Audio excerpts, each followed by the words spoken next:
Assalamu alaikum dear students. Today we are going to study the one of the science special topic which is the designing of RCC linear stair. Okay.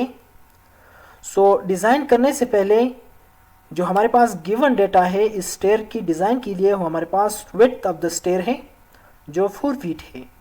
इसके साथ हमारे पास जो total story height है वो हमारे पास 10 feet है। Okay. And then हमारे पास जो वेस्ट थिकनेस है वो 6 इंचेस है। ठीक है।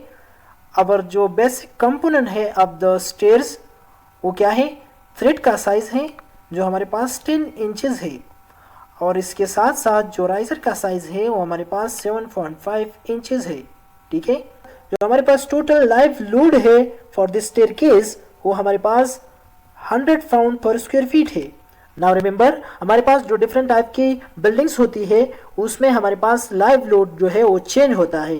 फॉर एग्जांपल अगर हम रेजिडेंशियल बिल्डिंग ले ले या हम वहाँ कमर्शियल बिल्डिंग ले ले जो पब्लिक बिल्डिंग है या एजुकेशनल बिल्डिंग है, ठीक है, तो उसके लिए हमारे पास लाइव लोड का जो मैग्नीट्यूड है वो 40 पाउंड पर स्क्वायर फीट से स्टार्ट होता है और तकरीबन 200 पाउंड पर स्क्वायर फीट तक वो हम ले सकते हैं।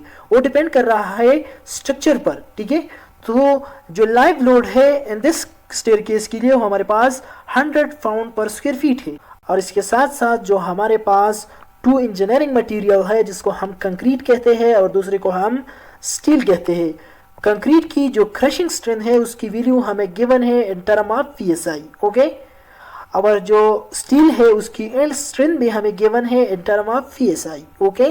सो now this all data is sufficient for the designing of RCC linear stair. Okay. So इसी डिजाइन को हम 5 स्टेप में करेंगे। सो नाउ हमारे पास जो फर्स्ट स्टेप है वो क्या है, to calculate number of steps. Okay. So number of steps हम किस तरह कैलकुलेट करेंगे, हम टोटल स्टोरी हाइट लेंगे और इसको राइजर पे डिवाइड करेंगे। ठीक है। तो हमारे पास नंबर ऑफ स्टेप्स आ जाएंगे अगर हम इसी टोटल हाइट को इन टर्म ऑफ इंचेस लें। ठीक है। और इसको राइजर के साइड्स पे डिवाइड करेंगे। ठीक है। तो ये हमारे पास आ जाएगा 16 स्टेप्स। ओके। नाउ याद रखिए कि डिजाइन पर्पसेस के लिए हम actual number of steps calculate करेंगे। याद रखिए कि एक्चुअल नंबर ऑफ स्टेप्स जो है वो हमेशा नंबर ऑफ स्टेप्स से कम होगा बिकॉज जो हमारे पास लास्ट स्टेप है वो parallel to this last floor है। ठीक है। तो डिजाइन पर्पसेस के लिए हम इसी स्टेप को इग्नोर करेंगे। ठीक है। तो हमारे पास एक्चुअल नंबर ऑफ स्टेप आ जाएंगे अगर हम इसी टोटल नंबर ऑफ स्टेप से 1 स्टेप माइनस करेंगे तो एक्चुअल नंबर ऑफ स्टेप्स हमारे पास आ जाएगी 15। ना उसके बाद हमने क्या करना है, हमने ये फाइंड करना है अगर हमने 15 स्टेप्स को डिज़ाइन करना है तो फर्स्ट फ्लोर से लास्ट फ्लोर तक जाने के लिए हॉरिजॉन्टल डिस्क जो क्लियर स्पैन लेंथ है वो कितना होगा। तो ये हमारे पास आ जाएगा number of steps multiply by thread size. Okay. So number of steps हमारे पास 15 है और अगर हम उसको थ्रेड के साइज से मल्टीप्लाई करेंगे तो हमारे पास जो L1 की वैल्यू है वो हमारे पास आ जाएगी 150 इंचेस। नाउ अगर हम इसको 12 पे डिवाइड करेंगे to convert into feet so we can get the value of 12.5 feet. Now जो हमारे पास L1 की वैल्यू है, ठीक है, वो हमारे पास स्टार्ट हो रही है starting of the first step and in हो रही है the end of the last step. इसके साथ साथ हमारे पास डिज़ाइन कैलकुलेशन के लिए हमने जो L यूज़ करना है ऑफ द स्टेयर की वो हमेशा हमने लेनी है from the centre of the first support to the centre of the last support. So normally for the practically calculation we take 6 inches from the one side of the stair and then add the L1 value which is a clear span length. Okay. And then 6 inches of the other side. So we can get the total value of L which is 13.5 feet. अब ये हमारे पास first step था to calculate the number of steps. Okay. जो हमारे पास second step है उसमें हम क्या करेंगे, stair की loading को calculate करेंगे। Now remember हमारे पास जो stair की loading है उसमें हमारे पास इस स्टेप्स की भी लोडिंग है और जो वेस्ट है उसकी लोडिंग है। तो सबसे पहले हम क्या करेंगे, इस स्टेप्स की लोडिंग को फाइंड करेंगे। तो हमने क्या करना है, इसकी एरिया को ठीक है, यूनिट वेट ऑफ आरसीसी के साथ मल्टीप्लाई करना है और फिर जो है स्ट्रिप्स की वेट के साथ इसको मल्टीप्लाई करना है, तो हमारे पास जो स्ट्रिप की लोडिंग आ जाएगी इन टर्म ऑफ किप पर फुट वो आ जाएगी 0.15 किप पर फुट। ओके, उसके बाद हमने क्या करना है, वेस्ट की लोड फाइंड करना है। तो वेस्ट की जो लोड है वो हमारे पास क्या हो जाएगा, अगर हम इसी वेस्ट की थिकनेस को ले, ठीक है, और इसको 12 से डिवाइड करेंगे to convert into feet and then multiply by unit weight of RCC and then multiply by the width of the stair. Okay, so we can get the waste loading in term of kip per foot. Now याद रखिए जो हमारे पास total dead load है वो हमारे पास steps की dead load है और इस वेस्ट की डेड लोड है। तो ना अगर हम इसी dead load of the steps को एंड देन वेस्ट की डेड लोड को ऐड करेंगे, so we can get the value of total service dead load of 0.45 kip per foot. So now याद रखिए कि हमने इस स्टेयर को डिजाइन करना है for the dead load, okay, and also for the live load. तो हमारे पास जो लाइव लोड है इस स्टेयर केस के लिए वो हमारे पास 0.100 किप पर स्क्वायर फीट है, जो इन टर्म ऑफ 100 पाउंड पर स्क्वायर फीट दिया गया था। हमने इसको 1000 पे डिवाइड किया तो ये कन्वर्ट हो गया किप पर स्क्वायर फीट में। ओके, सो नाउ रिमेंबर अगर हम इसको विड्थ ऑफ द स्टेयर के साथ मल्टीप्लाई करेंगे तो इससे हमारे पास जो total live load for this staircase है वो आ जाएगा 0.4 किप पर फुट। नाउ रिमेंबर हमारे पास जो कोड की रिक्वायरमेंट है वो क्या है, टोटल लोड और you can say the factor load is equal to 1.4 time service dead load plus 1.7 times service live load. Okay, so in this case 1.4 time service dead load जो हमारे पास 0.45 किप पर foot है and 1.7 times service live load जो हमारे पास 0.4 किप पर foot है। So now if we solve this numerical value, so we can get the total factor load of 1.31 kip per foot. Okay, so now in the third steps we have to calculate the stair movements. So for the stair movement, we have a formula that WU into L square divided by 10. So in this case, the WU is the total factor load, okay, and the L square is a 13.5 square. So now putting all the value in this formula, the total factor load in this case, which is 1.31, and just multiply by the square of the total length and just multiply by 12 to convert into kip inch. Okay, so the movement is 287 kip inch. Now remember ये हमारे पास total movement of the staircase आ गया। ठीक है, अब हमने designing में इस तरह का स्टील यूज करना है जो इसी मूवमेंट को रेजिस्ट करे। ठीक है, तो इसके लिए हमारे पास जो कोड की रिक्वायरमेंट है कि हमने एएस मिनिमम से स्टार्ट लेना है। जो मिनिमम है हमारे पास वो हमारे पास इक्वल है 200 divided by f y and cross b जो हमारे पास 4 फीट है एंड डी जो है हमारे पास h-1 है। So if we put all the value in this formula so we can get the value of AS minimum of 0.8 in square. Okay, अब हमने क्या करना है, स्टेयर की मेन रिइंफोर्समेंट को फाइंड करना है by using some trial. So in a first trial we take the area of steel 1.5 time of AS minimum. So if we put the AS minimum value in this formula, so we can get the area of steel 1.2 square inches. Okay, now remember हमारे पास जो total movement है of the staircase वो है 287 kip inch। अब हमने check करना है कि जो हमारा फर्स्ट ट्रायल है जिसमें हम एरिया ऑफ स्टील को 1.2 स्क्वायर इंच लेंगे, क्या ये इस मोमेंट को रेजिस्ट कर सकता है या नहीं। तो उसके लिए हमारे पास स्टेप नंबर 4 है जिसमें हम स्टेयर्स की रेजिस्टिव मूवमेंट फाइंड करेंगे। So for the resistive movement we have a equation that 0.9 time of AS time FY time D minus A divide by 2। Now remember इसी फार्मूले में हमारे पास टोटल वैल्यू गिवन है सिवाय A की, तो इस A के लिए अलग इक्वेशन है, वो है AS cross FY divided by 0.85 time FC prime cross B। ना इसी फार्मूले में जो हमारे पास AS है वो क्या है, वो हमारे पास 1.2 स्क्वायर इंच है और जो FY की वैल्यू है वो हमारे पास 60,000 PSI है एंड FC प्राइम जो है जो crushing strength of the concrete है वो हमारे पास 4,000 PSI है। ओके, एंड जो B है वो हमारे पास विड्थ ऑफ द स्टेयर है जो 4 फीट है।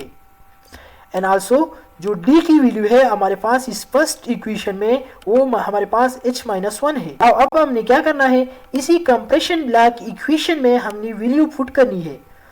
AS जो है वो हमारे पास 1.2 स्क्वायर इंच है और FY की वैल्यू हमें गिवन है 0.8 into crushing strength of the concrete and cross B जो width of the stair है। सो यहाँ पर जो हमारे पास B है इसको हमने इन टर्म ऑफ इंचेस लेना है, तो हम इस 4 को मल्टीप्लाई करेंगे 12 के साथ।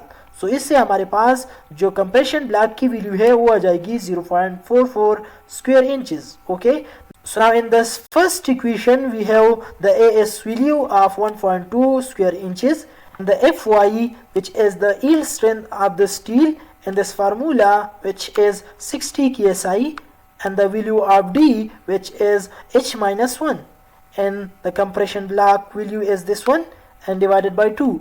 So putting all the value in this equation we can get the total resistive moment of the stair is 310 kip inch. Okay, so now remember it's mean that if we use the area of steel which is 1.2 square inches, okay, so we can get the total movement of 310 kip inches, okay, which is greater than the total movement of the stair. In this case the total movement of the stair is 287 kip inches. Okay, so now remember we use this approach in our step number 5 for the designing of the steel. Now if we take the area of steel 1.2 square inches for the stair main reinforcement, steel की जो main reinforcement है वो हमारे पास ये है। ठीक है, तो अगर हमने इसी को डिज़ाइन करना है तो हम क्या करेंगे, जो हमारे पास total area of the steel आ गया है 1.2 स्क्वायर इंचेस, तो उसके लिए हमारे पास एक टेबल है। टेबल में हमारे पास इसी साइड पे हमारे पास नंबर ऑफ बार दी गई है। ठीक है, और इसी साइड पे हमें बार नंबर गिवन है। ठीक है, like bar number 4, bar number 5, bar number 6 up to bar number 18। ठीक है, एंड इसी साइड पे हमने नंबर ऑफ बार को डिजाइन करना है। ठीक है, तो इसी स्टेयर में हमारे पास लोड जो है इतना नहीं है। ठीक है, तो उसके लिए हमने क्या करना है, नंबर 4 से काम चलाना है। ठीक है, अगर हमारे पास मूवमेंट ज़्यादा होगी, ठीक है, तो फिर हम जो है नंबर 5, नंबर 6, नंबर 7 जो है बार यूज़ कर सकते हैं, लेकिन जो हमारे पास टोटल मूवमेंट है वो इतना नहीं है। ठीक है, तो अगर हमने नंबर 4 बार को यूज़ करना है, जो हमारे पास रिक्वायर्ड एरिया ऑफ स्टील है फॉर दिस स्टेयरकेस वो है 1.20 स्क्वायर इंचेस। ओके, तो अब हमने अगर इसी एरिया को सर्च करना है इस टेबल में, तो यहाँ पर हमें ये 1.37 ये एरिया है जो हमारे पास ग्रेटर आ रहा है रिक्वायर्ड एरिया से। ठीक है, और इसके साथ जो ये एरिया है वो भी ग्रेटर आ रहा है। ठीक है, ये एरिया बहुत कम आ रहा है। तो अगर हम क्या करेंगे, 6 बार लेंगे और उसका साइज जो है नंबर 4 लेंगे, तो ये हमारे पास जो राउंड फिगर में हमारे पास एरिया बन रहा है 1.18 है। ठीक है, मतलब कह सकते हैं कि 1.2 है। तो अगर हम 6 नंबर 4 बार लेंगे तो ये हमारे पास स्टील की जो है मेन रिइंफोर्समेंट होगी। ठीक है, तो हमारे पास जो स्टील की मेन रिइंफोर्समेंट होगी वो 6 नंबर 4 बार होगी, जिस पे एरिया हमारे पास AS 1.2 स्क्वायर इंचेस बन रहा है इन राउंड फिगर। ओके, सो हमारे पास जो स्टील की मेन रिइंफोर्समेंट होगी वो हमारे पास क्या होगी, वो 6 नंबर 4 बार होगी। ठीक है, ना अब हमने क्या करना है, स्टेयर की टेम्परेचर रिइंफोर्समेंट को फाइंड करना है। ठीक है, कि जो टेम्परेचर रिइंफोर्समेंट है वो हमारे पास कितने आ रहे हैं। ठीक है, तो for the temperature reinforcement for the 60 grade steel we have a equation that 0.0018 cross B cross H। ठीक है, तो अगर हम इसी में वैल्यू पुट करेंगे वेयर B हमारे पास 12 है। ठीक है, for the unit strip and H जो है हमारे पास 6 इंचेस है। तो अगर हम इसको करेंगे तो हमारे पास जो टोटल AS है फॉर द टेम्परेचर रिइंफोर्समेंट वो आ रहा है 0.13 स्क्वायर इंचेस। तो ना इसके लिए हमने एक और टेबल को यूज़ करना है। ठीक है, और हमने इसी बार को लेना है in term of spacing. Okay, आप याद रखिए जो हमारे पास स्टेयर्स की टेम्परेचर रिइंफोर्समेंट होती है उस पर लोड इतना नहीं होता, तो उसके लिए हम या तो नंबर 3 बार यूज़ करते हैं या हम नंबर 4 बार यूज़ करते हैं। ठीक है, या हम नंबर 5 बार यूज़ करते हैं। लेकिन नॉर्मली जो हमारे पास स्टेयर के लिए मोमेंट्स इतना ना हो, ठीक है, तो उसके लिए हम नंबर 3 बार जो है वो रिकमेंड करते हैं, ठीक है। तो नाउ अगर हम नंबर 3 बार को रिकमेंड करें इस स्टेयर के लिए और इसकी स्पेसिंग जो है 10 इंचेस सेंटर टू सेंटर रखे, तो ये हमारे पास इसका एरिया जो है 0.133 इंच स्क्वायर आ जाएगा, ठीक है। So now for the temperature reinforcement if we use the number 3 bar at the rate 10 inches center to center, so we can get the area of steel of 0.13 square inches.